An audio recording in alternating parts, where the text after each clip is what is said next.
and let what others say come true. We're just good for nothing. They all forget a boy's grown up shoes too. Peace, everyone, and welcome to this Friday. It is November 21st, Friday at 5 o'clock. So that must mean it is darker than blue. And I am Jackie Lukeman. Thank you so much for joining me today. Man, it's been quite an eventful week. I don't know about you, but I've been running like crazy. Deadlines, things going on in the world, things going on domestically. We're trying to catch up, trying to keep up, and trying to forge a new path forward. But I'm so glad you are joining us right now, listening to this show, Darker Than Blue, the show where we talk about politics for the people that you just heard Brother Curtis Mayfield say are darker than blue. That's me and you, folks. I am really excited for this show tonight because I get to celebrate comrades who are doing amazing work and have been doing it locally for 10 years. And I get to talk to another comrade who is doing some amazing work on an international level that is so important. So this is great. I love doing shows where we talk about organizing in real life, what it looks like, what it means when we celebrate the things that we have to celebrate, even as we're focusing on things that are still really, really messed up that we have to continue to work at. So let's get to the celebration part first, y'all, because I am really excited that I get to talk to a comrade who, those of you who are watching on Black Liberation Media on YouTube, Facebook, Instagram, and on Lukeman Nation on Patreon, Facebook, and Instagram, you see on the screen, but those of you listening on WPFW 89.3 FM or listening live online at WPFWFM.org, or if you are listening via the new WPFW app where you can take all of your favorite programming in your hand, right in your pocket, purse, pocketbook, briefcase, every day, wherever you go. But I am happy to be joined by Comrade Johannes of Pan-African Community Action to talk about a very auspicious occasion that we are marking for PACA today. Johannes, thanks so much for joining me, comrade. Uh-oh. We can't hear you. Peace. Hey, thanks for having us, Jack. Appreciate it. Man, because these one-man shop type of operations, you always wonder, what button didn't I push? What button did I push that I shouldn't have pushed? Did I connect something that I shouldn't have? So, glad we can hear you. Thank you so much for joining me, because tomorrow for Pan-African Community Action, that is a very auspicious day, and it kind of actually crept up on me way faster than I realized. And I'm sure it's got to be kind of a whiplash situation for y'all too. What is tomorrow? Why is it so important for PACA? And what are we going to do in order to mark the occasion, Johannes? No, absolutely. Tomorrow is an excellent and important celebration of the continued work that Pan-African Community Action is doing on behalf of our working class Africans and Black folks in Southeast DC. So tomorrow we will be celebrating from 5 p.m. to 9 p.m. at Dar Al Hurriya Palestine House of Freedom at 650 Pennsylvania Avenue, Southeast. We're going to get together. We're going to have a celebration from Son of None, which is one of the highlights, I believe. Food, beverage. We're going to have some political education in which we're going to talk about our popular education program, our Sada Shakur study group, as well as our burgeoning community control of health program, the People's Pan-African Wellness Front. So it's going to be an excellent opportunity to come together, everyone learn a little bit. For those that are continuing on this journey to contribute to the struggle, I think tomorrow's going to be another day to step up and see comrades and build, as well as those that have yet to take that step. It's an opportunity to do so. We're going to be celebrating the community that's been with us for this 10 years, and we're going to be telling them what's in store for the next 10 years and as long as we need to fight to win.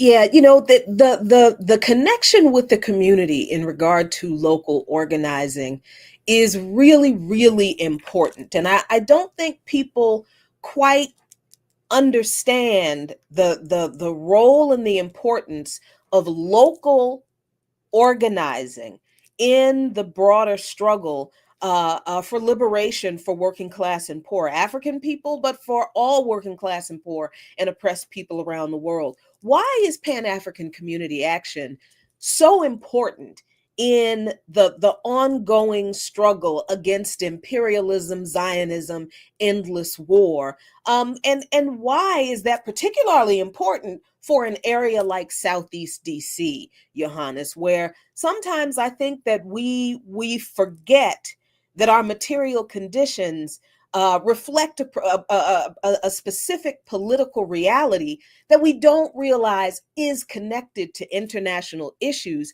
And because we don't understand that, we kind of think we are operating in a silo, or that we're the only ones going through this, or we're not our problems aren't connected to other people's problems. Why is local organizing so important in addressing those kinds of perspectives? No, that's a beautiful question. And it's an important and a very large question. So I'll try to be concise. A brilliant comrade of mine has spoken recently on externally about how organizing needs to be demystified. And so when you're highlighting the international connections that are just necessary, not just like desired, but necessary to advancing and struggle, it makes me think of that note in that we're starting in DC. So obviously we understand in Pan-African Community Action that this struggle is global, is national, and all else. And it's linked to a history as well. So there's depth there. But we're starting in DC and in Southeast because not just because of our origins in the Justice for Zoe campaign, which I'd love to get to, but beyond that particular moment, we're in Southeast because in Ward 7 and 8, we're most positioned, our neighbors are most positioned to understand our colonial conditions. They're most conditioned to understand and most prepared to understand and thus respond to the fact that capitalism and imperialism don't just not work for us, but they can't work for us. They can't work for the masses of Africans globally. They don't work for working class people otherwise, and they certainly don't work for colonized folks that are struggling around the world. And so when we get our neighbors on the east side of the river to understand that, as we program with them and to meet their short-term needs, as we do and with our popular education program, or as we attempt to rather daily with our popular education program, as well as our burgeoning community control of health program, as well as initiatives such as our community control of public safety, community control of police programs. We're really trying to collectivize the revolutionary potential that's there so that we can meet people's needs in the immediate and then gear them up for what's to come, because we have a fight ahead of us. Yeah, definitely. And I'm glad you brought up the Justice for Zoe campaign, because that's where I got connected with Pan-African Community Action 10 years ago, in response to, at the time, the latest extrajudicial police killing of a young Black man here in DC. And it's very interesting. Johannes, we're dealing with the same issue again. Just in the past week and a half, maybe 2 weeks, I think it's been 4 Black men killed by DC police, MPD, not the National Guard, not the ICE. They're not ICE agents. They're Klan members. They're the former Proud Boys. They're the Oath Keepers. That I won't call them ICE agents because they need to be called what they are. They are deputized white supremacists. But it's not them that has taken the lives of these 4 Black men in this city over the past 2 weeks. It's MPD. So we here in Southeast DC have understood that this has been the problem. The policing in this city, in our communities, has been a problem that has existed for us long before Trump, hence the creation of PACA 10 years ago in response to the police killing of someone that you're going to tell us about right now. No, absolutely. And to that point, right before I get in, part of the backdrop that you laid out in the extrajudicial killings of some of these African brothers and sisters, even during this period, very notable Trayvon Martin, Eric Gardner, Mike Brown, for example, at this time, very notable. But none, and while DC was responding, none were responding to instances that had happened in the district up until this point. And I just want to lay out as well, part of the backdrop to your point, for my entire lifetime, DC has been democratically led, for example, as well as municipalities in the surrounding metropolitans. So just keep that in mind as we continue our conversation. But absolutely, Alonzo Smith, a 27-year-old brother that was killed in custody of private police.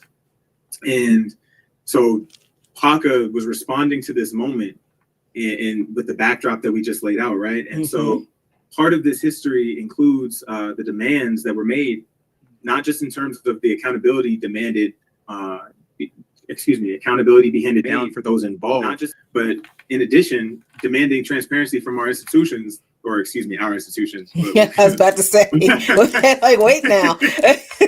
but the institutions that are in power, right? And so demanding MPD be more transparent about that particular case. But then part of the role of PACA then and through to now is including the demands that the UN and the Organization of American States investigate not just Alonzo Smith's death, but why there's this lack of transparency. And then another important point, centering it around continued struggle and protracted struggle, is the demand for community control, full community control of police.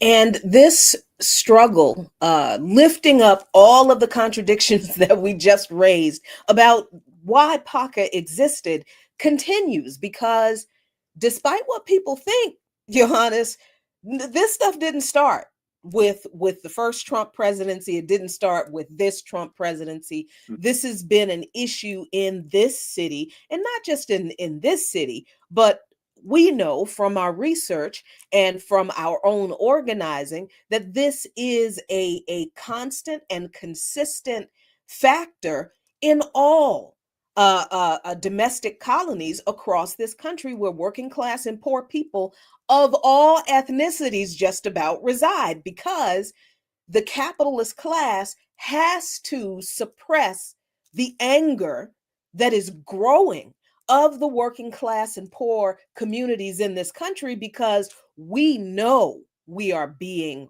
ripped off. We know we are being lied to. We know the endless wars are vacuuming up all of the resources, all of the money that should be allocated to meeting the people's needs. But we know they're just taking all of that money that comes, a lot of that money that comes from our taxes, particularly on the local level, doesn't come back to us to meet our needs, but goes to the police that act as judge, jury, and executioner on the street, but also goes to the international war machine that suppresses and takes the lives of working class and poor and oppressed people and colonized people all around the world. So, what's it been like, Johannes, to do this kind of organizing, which is not, I think I've been thinking about revolutionary radical organizing, centering the Black radical tradition and focusing on African colonized people in particular is, I don't want to say it's uniquely difficult, but it is unique. I think it's unique for the unique reasons and the unique ways that we are oppressed and indoctrinated in particular. And I'm specifically thinking about what's her name, Nicki Minaj at the United Nations this past week. Like that, who else would get excited about that other than Nicki Minaj fans, right? And how we see how this thing called entertainment, that we've been calling the entertainment industrial complex now, is used to present these ideas to our people, in particular generations of people, that the empire is good, that the imperialist line is correct, that it is moral, that it is right, that the lies the empire tells about what's going on in Nigeria, it being a war of Muslims against Christians, well, that's not true. And there's imperialism underneath that, not a religious conflict. But that's just one example of, I think, one of the things that we we Black radical tradition anti-imperialist organizers have to decolonize. We have to help our people unlearn these kinds of specific ways that we are indoctrinated by the state and by the empire. Have you found that organizing in these kinds of conditions is more intense, um, or presents a different challenge that maybe other people may not have, but there's a there's a silver lining to that also. I hope you realize where I'm going, but I'm wondering how you see organizing in this time of heightened media illiteracy, particularly with social media. So no, so that's absolutely another layer. I will say, particularly at this time, something I yield to is the internationalist notion that all of our struggles are connected. Trying to keep that primary, and trying to keep primary, at least for us organizing in Pan-African community action, what is immediately necessary to building material models of what change could look like for our people. And so while I absolutely empathize and tend to agree with the uniqueness, I absolutely agree with the uniqueness of an African struggle, wherever, if it's diasporic or on the continent. In this time in particular, as as various colonized people in the Caribbean are under consistent threat. You look out and beyond this Cold War with China, and you look at and our neighbors in North Korea on the peninsula under consistent threat and propaganda, to your point. You look in the Middle East and the entirety of the occupation throughout that whole history. I just want to be mindful of keeping, for folks that are still need a bit of convincing of the reality that we are connected to a long history of cultural struggle, right? That our struggle is unique, but our struggles are still thoroughly connected to our brothers and sisters of the global South. And with that in mind, understanding that we need to continue to build where we are, we need to continue to organize our people, and what that means or what that looks like is developing institutions of democratic and direct democracy, such that our folks can go through the process of accepting these realities that you and I and some of our comrades and our freedom fighters and ancestors, all else, understand to be true. And so for us in Pan-African Community Action, that looks like our Assad Shakur Study Group. That looks like our People's Pan-African Wellness Front, which is our community control of health program. That looks like us pushing forward campaigns such as community control of police. And that looks like tomorrow's celebration at Dar al Ghuriya Palestine House of Freedom from 5 to 9. So all of these things are connected to your point. It's a large question. We could go at it for a moment, but for a while. But I'll yield there. Yeah, I mean, I like giving listeners and viewers an insight into the way we organizers think, right? Because I think it's just like everything else. Unless you're on the inside of it, people tend to mystify, right? And I think the way we learned about the history of our the history of domestic struggle for liberation, particularly among African people, we venerate our forefathers, and we should, because they risked their lives to push us closer to liberation. But I also think we do this thing where we sort of mystify what they've done, as if what they've done is some otherworldly, alien, mystical, ooh, I can't do that. Like, no, they literally talk to people. Like, this is the thing that I think that people don't understand about organizing. The very basis of organizing is talking to people about things that people are experiencing. That really is it. I mean, so has that been helpful for you, particularly with the outreach that PACA does? Because you all are fantastic at outreach. Has it been helpful to you to just keep it that simple? This is about talking to people. I think there's enough on our plate that does absolutely help. But then, to your point, this is a long and protracted struggle that we have to understand doesn't have an immediate, foreseeable end until we create that outcome, right? And so, short answer, yes. But you want to contextualize that in an understanding of our broader analysis that is internationalist, that is Pan-Africanist, which to PACA means the unification of the continent, its diaspora, and its inhabitants under scientific socialism, which is to say we need a future in which self-determination is a reality for the collective of African peoples, and so that everyone's needs are met. And so in the immediate, it's always important to lead with how are we addressing our people's needs. But in the long run, it is vital that we are doing our work of a vanguard organization in capturing that energy and directing it so that the will of the people isn't siphoned off from counterinsurgent, counter-revolutionary outfits. Just briefly, I think your question actually really highlights my own journey and interactions with PACA, in that much of my individual development had to do with your excellent contributions, or what now BLM, a lot of the contributions on this particular platform. And so if you're not serious about revolution, if you're not serious about contributing to your people, if you're not serious about caring for others, even if you're not defining your politics by revolutionary standards, all else, if you're not serious about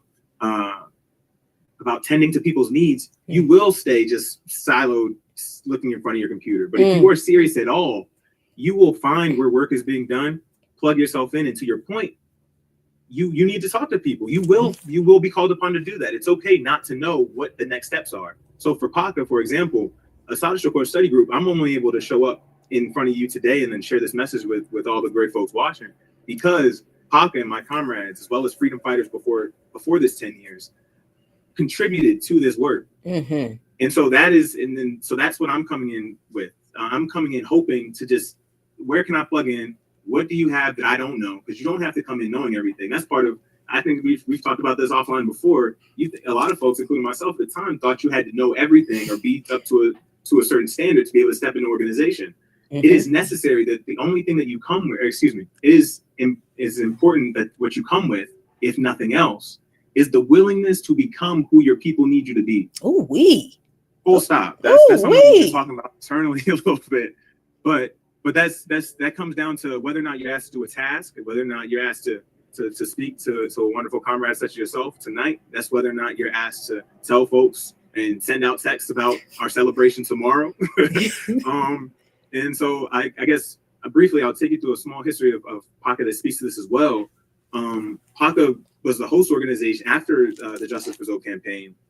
Again, a lot of folks responding to this moment weren't responding with the lens or the analysis that would get us beyond reform, get us to connected to the revolutionary and international and Pan-Africanist struggle, to actually have people's needs met. We don't do this, or we don't suggest this analysis because it feels good. We suggest it because the end of capitalism is inevitable. Our people are suffering, and we have to.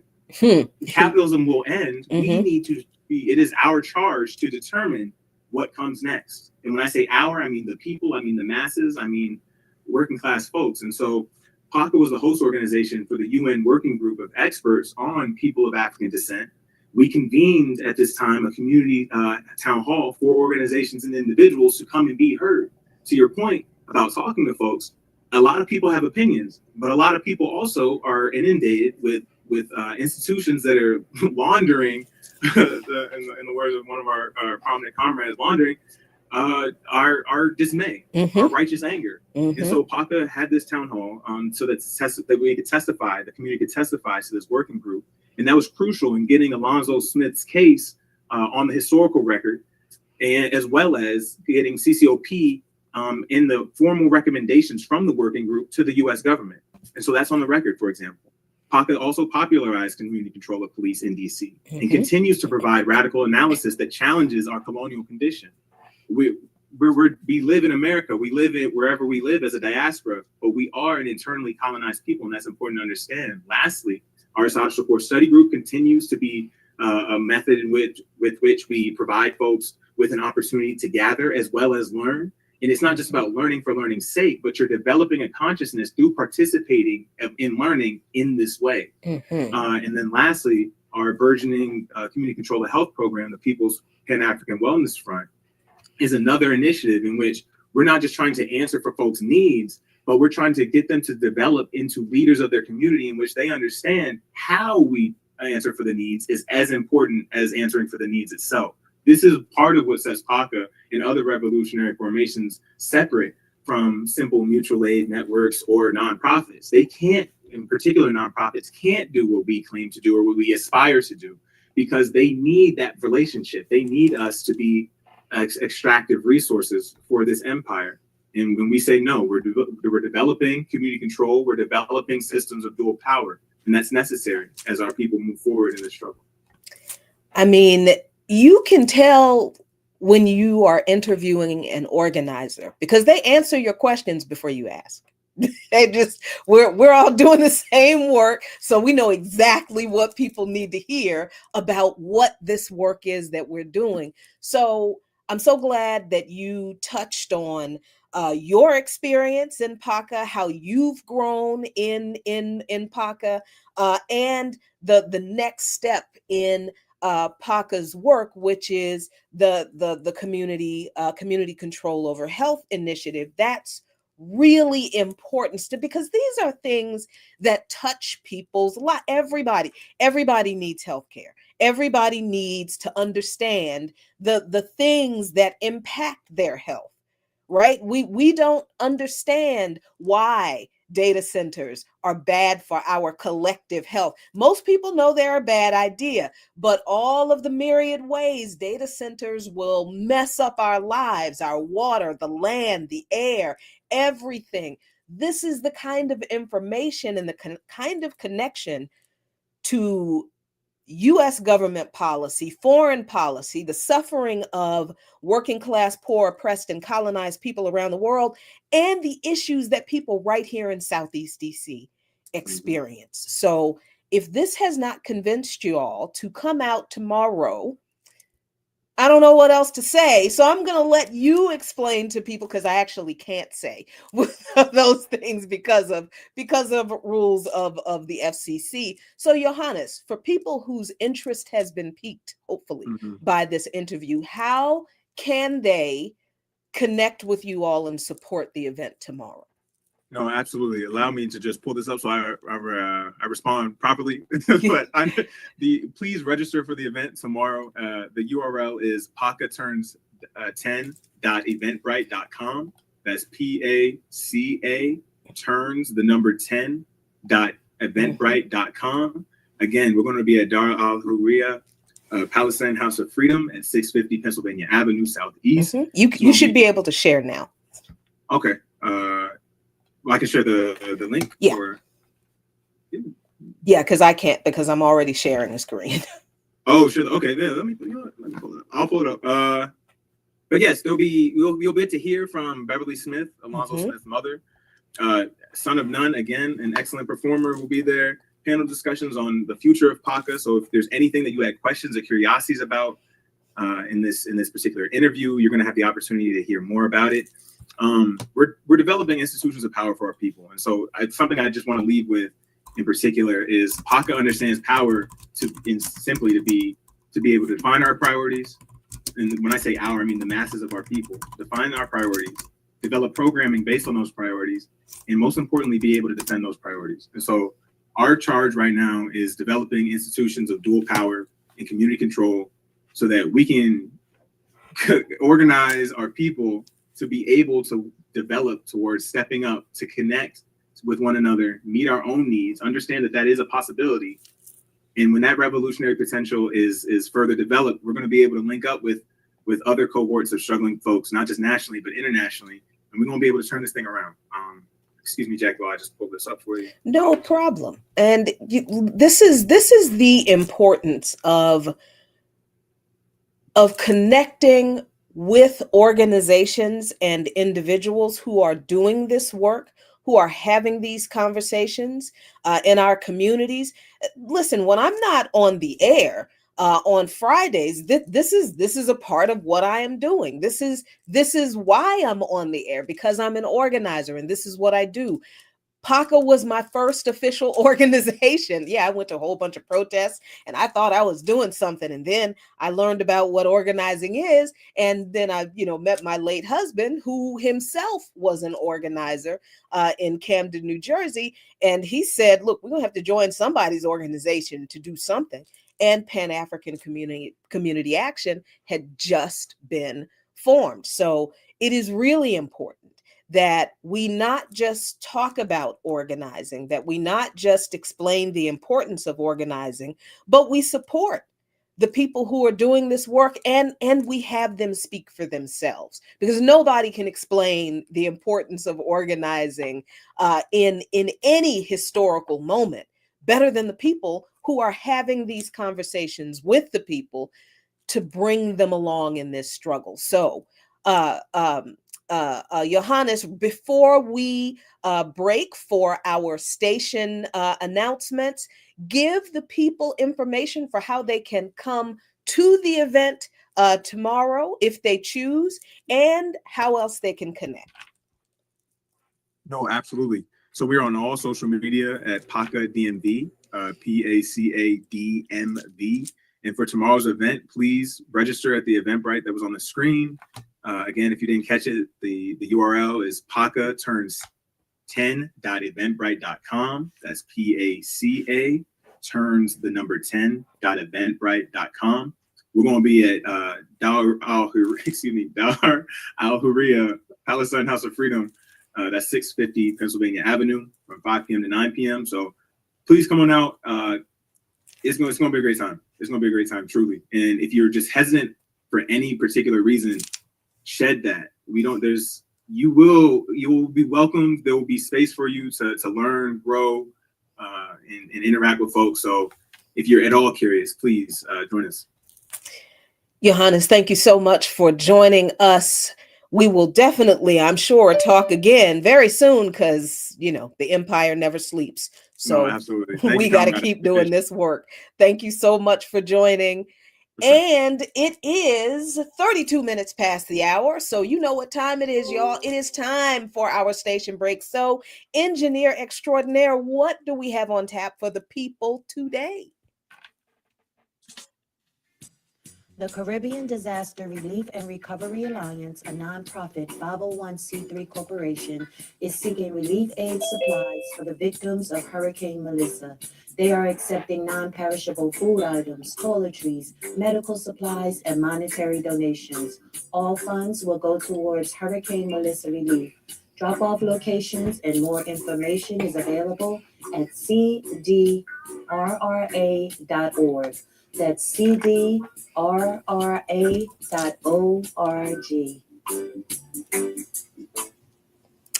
Thank you so much. That is really important information. I really have the feeling that the earth itself is just tired of our stuff.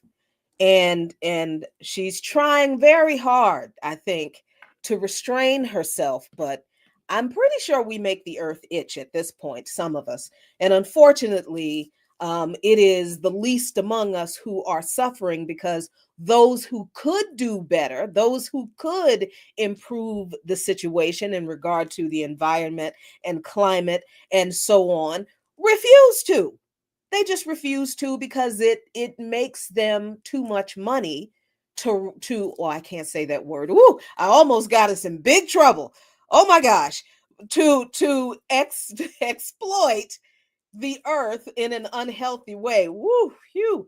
But listen, I am not the expert on this particular subject, but again, this is the beauty of organization, because what you don't know when you are in an organization that's serious and doing real anti-imperialist, anti-capitalist, Black liberation focused, Black radical tradition grounded work, you're surrounded by people who are experts in certain areas.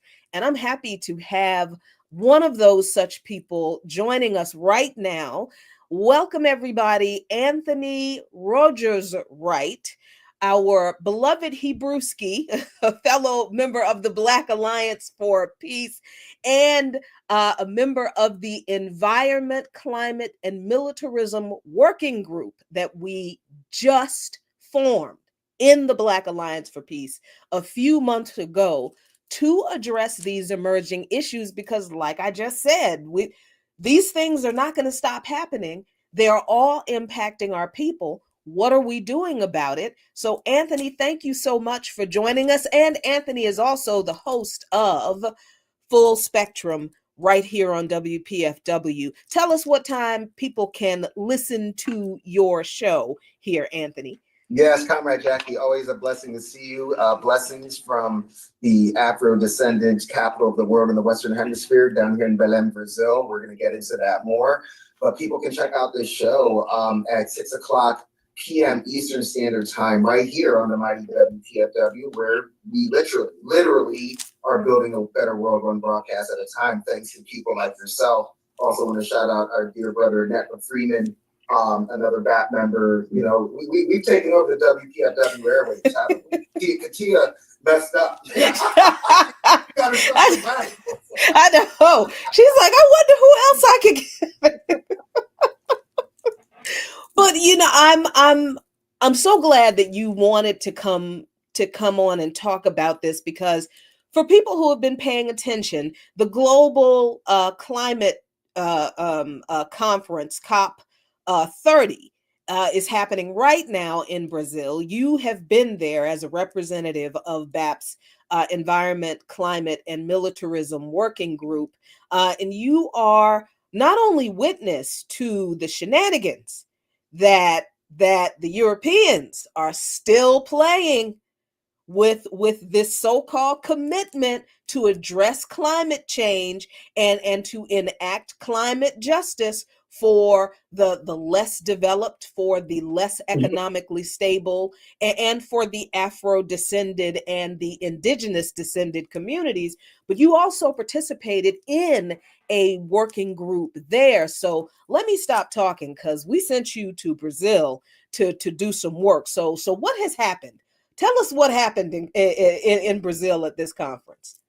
I mean, certainly nothing to do with Black liberation and Afro-descendant liberation. Certainly nothing to do with climate and environmental liberation, which is one of the reasons why Black Alliance for Peace entered this space, right? We refer to it as a requisite intervention, and we must give love to our very beautiful, smooth, clean-cut brother Austin Coles, who's such a I love brother Austin from the Philadelphia.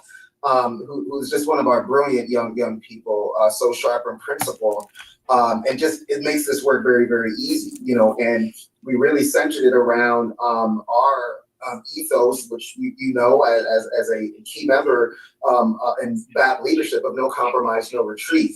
Right, we simply just were not seeing that element, and this is no shade on Black-led or indigenous or brown-led in environmental justice or climate justice organizations. We're not here to sort of like take people to task. We have something way bigger to do.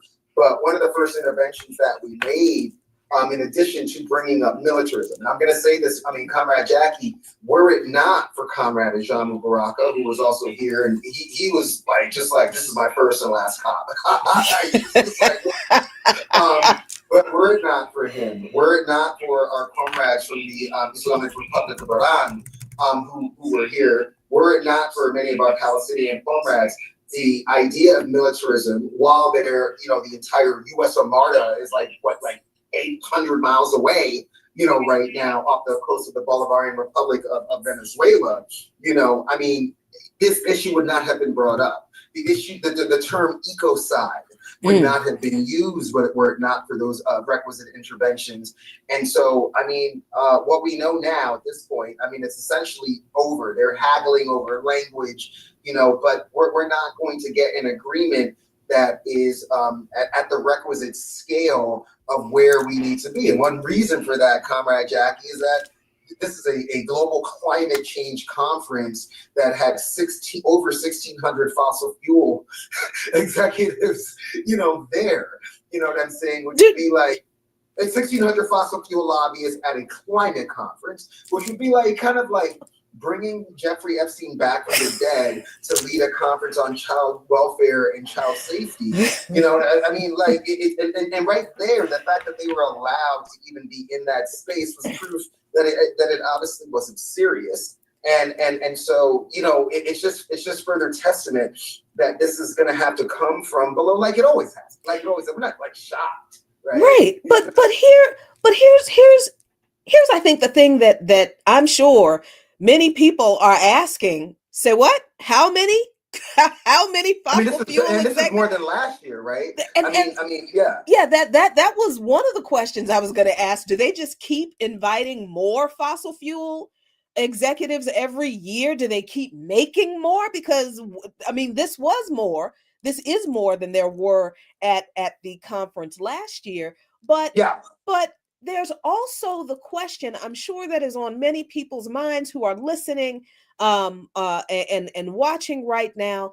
If this is supposed to be a global conference on combating climate change, why are the representatives of the people who are causing climate change more represented at this conference than Right. the people who are being impacted by That's what right. those executives are doing, to the point where they had to bum rush the conference, There it is. Anthony? There it is. I mean, and it was a beautiful thing that happened a few days before I got here. And just to be clear, it was not as violent as like mainstream media, Oh, trying to make yeah. our indigenous siblings out to be savages, Oh, like, please. you know what I mean? Like they just did what they had to do to let it be known to Lula, the president of Brazil, not a leftist, by the way, people, because he's approving oil and gas extraction in the Amazon basin, where these folk call home, and they just wanted to make it clear that, like, President Lula is a hypocrite, and so is this entire thing. I mean,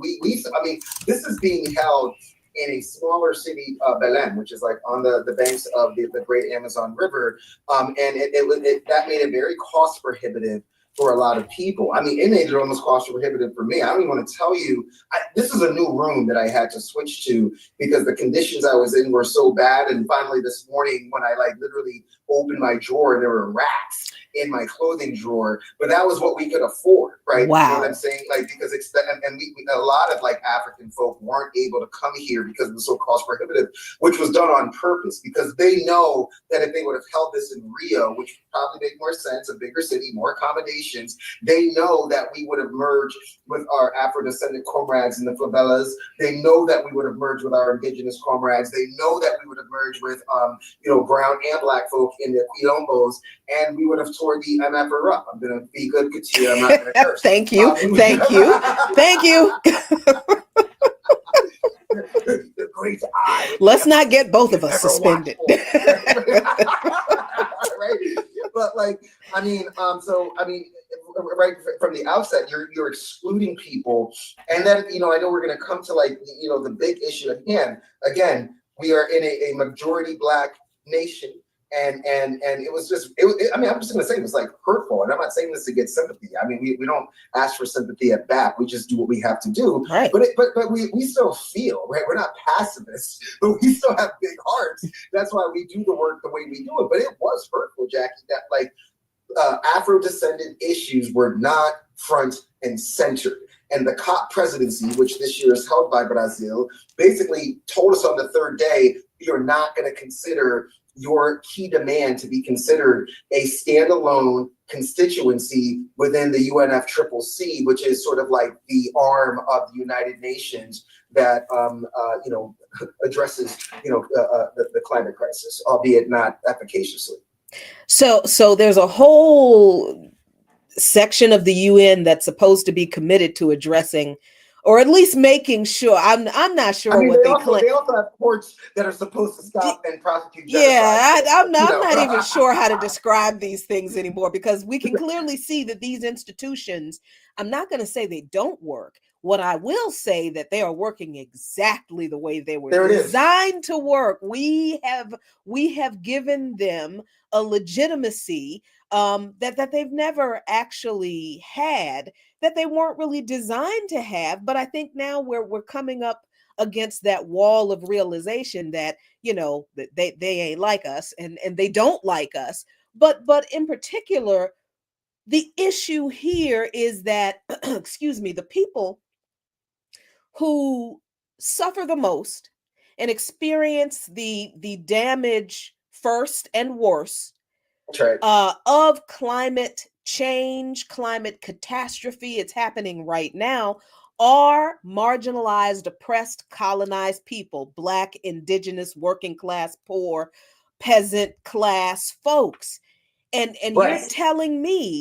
you're telling us, Anthony, that the people who organized the global conference to combat climate change, representing or with representation from the United Nations sector that's supposed to make sure that countries adhere to their climate change mandates, whatever they're supposed to be, Yeah, we got to talk about that. Yeah. told Afro-descended people, your issues are not important enough for us to talk about. So why was the demand made to have this standalone platform issue for Afro-descended people so important? And of course, that would expose why denying it is such a travesty and an insult.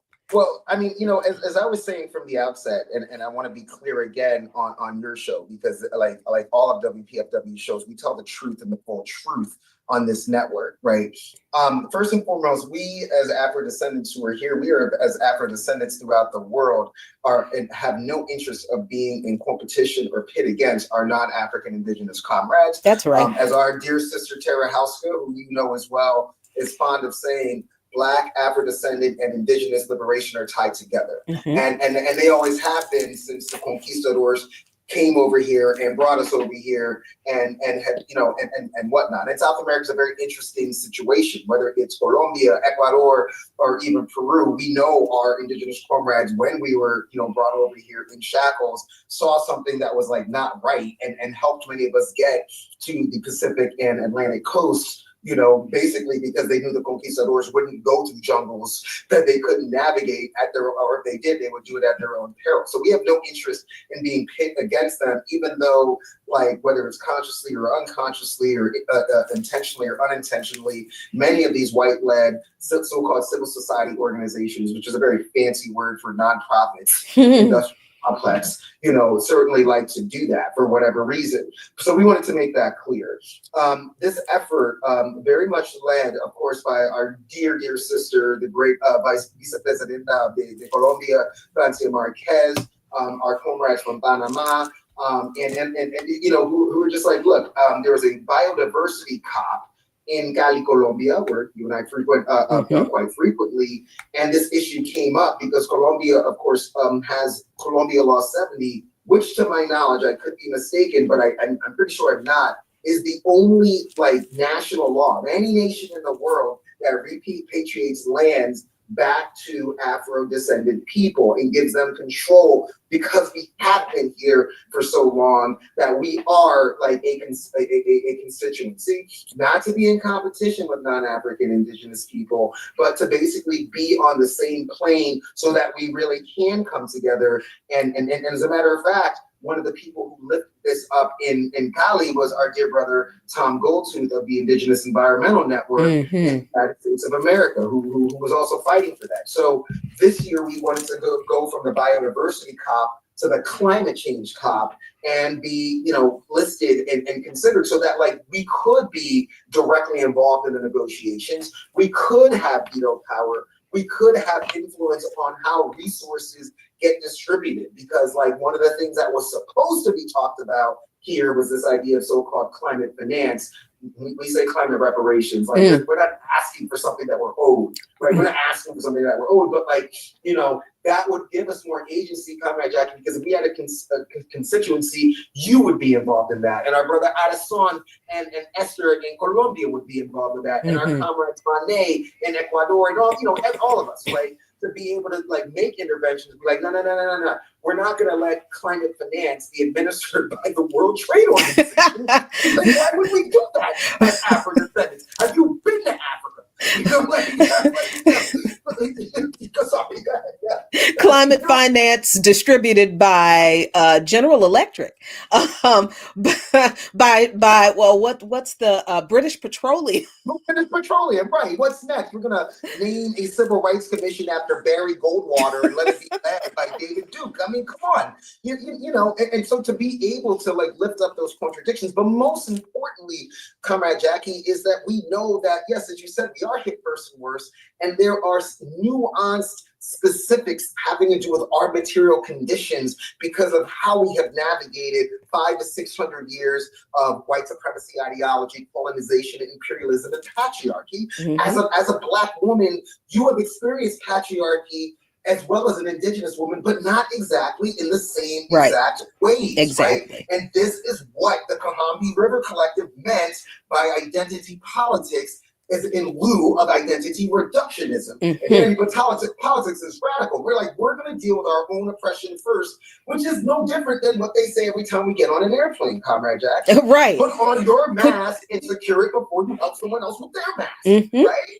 And that's why the Combahee River Collective was saying, as Black women, this idea of identity politics, of centering our own oppression first, is repugnant, you know, to the masses because of our standing as Black people and Black women specifically. So that's what it was really all about, was not to like force our way and be like, we only want our issues to be considered, right, and centered. We understand, as Ella Baker did, as Ida B. Wells did, as Fannie Lou Hamer did, we are fighting for all oppressed people. We just know you can't even talk about our dear oppressed comrades in Appalachia unless you talk about the oppression of Black people and Black women specifically. No one else it's impossible to lift them up, even though they think they got lifted up with their New Deal, their racist New Deal and whatnot. How's that going? How's that going? Right? How's that going? Yeah, I was reading some stuff as I'm trying to wrap up this last chapter in this book that things keep happening that make it impossible for me to finish this last chapter because I keep wanting to put everything in the chapter because y'all the people just keep doing crazy things and I just keep feeling a need to address it and I need to cut it off at some point. I know, but turn off the news, Jackie, and just like we got to send you to like some like deep place in Vermont where there's no like running water and whatnot. And just give you some like remote batteries for your computer and like no internet. I know, because everything is a shiny thing. Like, oh my God.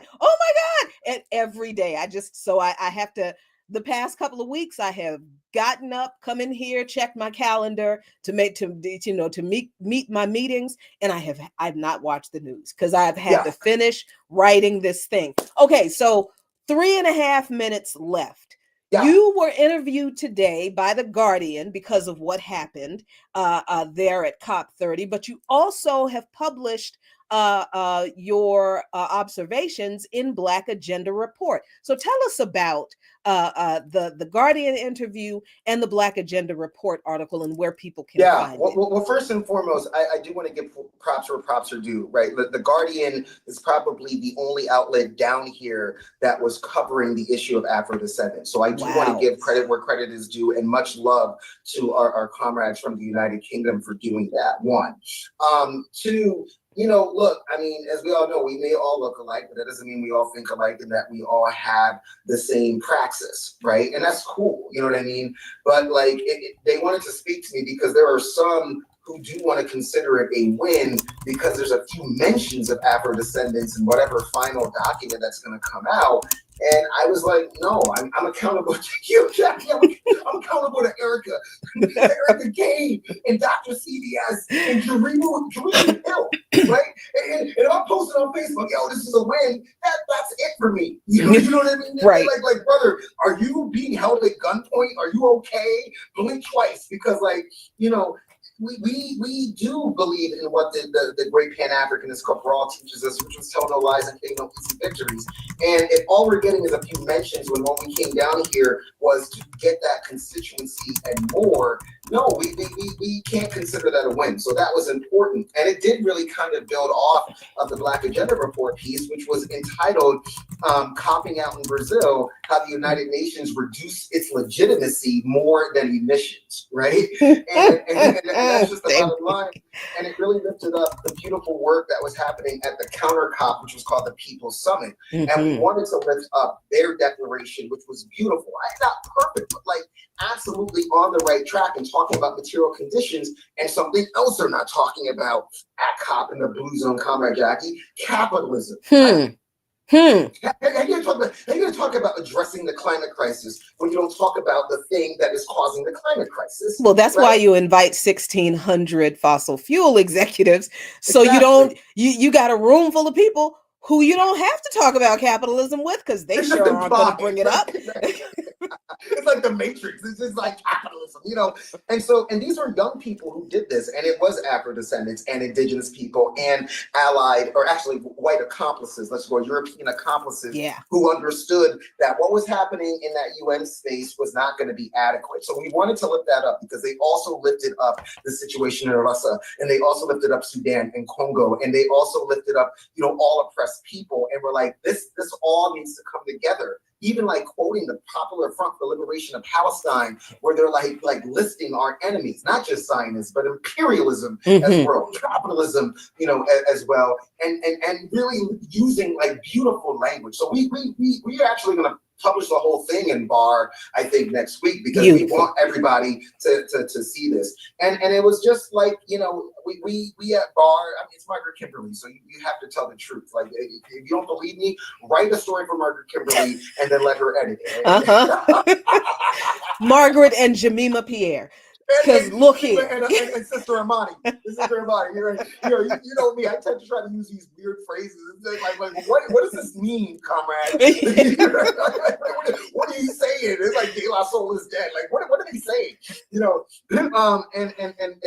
It was really, really important to do that. And because, Comrade Jackie, starting tomorrow and all through the weekend, not that you should be watching the news, you should be writing your book, but like, you're going to hear all kinds of narratives. We won, like, this is a step in the right direction. And they're still going to be adhering to not even compromise, but an anachronistic Paris Agreement, which was always a surrender. Mm-hmm. That's why it was written in Paris. But like you said, these COP conferences are doing exactly what they were designed to do, just like the Paris Agreement is doing exactly what it's designed to do. Not be adhered to, but even if it was adhered to, it was never going to keep global temperatures down to the point where our communities, Black, Brown, Indigenous, and poor white communities, getting hit worse and worse, and still subjected to a culture of capitalist slaughter. I wish we had more time, but we don't. We are out of time. But you can check out Anthony's article in this this week's edition of Black Agenda Report. That's the title of the publication. Go there and read everything in it, including Anthony's article. And sister, I just want to say, I never forget about you when I come to South America. I got the Brazilian equivalent of Viche, and we got to talk because they kind of, I'm not going to say nothing right now because I got to stay in some places in Colombia soon. But I'm just saying. Okay. Like, well, it good. ain't just soccer. It ain't just soccer that the Brazilians are dominating. That's all I'm going to say. Okay, cool. We'll have to see. But until next time, y'all, a luta continua, the struggle continues. But if we keep sharing this information and struggling together, victory is certain. Victory acerta. Peace until next time. Thank you, brother. And no dark room tonight, y'all, because I have to go and celebrate my friend and Pastor Emeritus Graylin Hagler, who is he is ill. He is not well, and we are giving him his flowers while he is still here. So thank you all so much for joining me tonight. Appreciate Johannes for coming by. Appreciate Anthony for coming by. Looking forward to next week's full analysis of the whole COP30 and the bullshit behind it. There you go. Got one curse word for you. All right, y'all. Peace. Okay. Peace, Jackie. Talk soon. All right.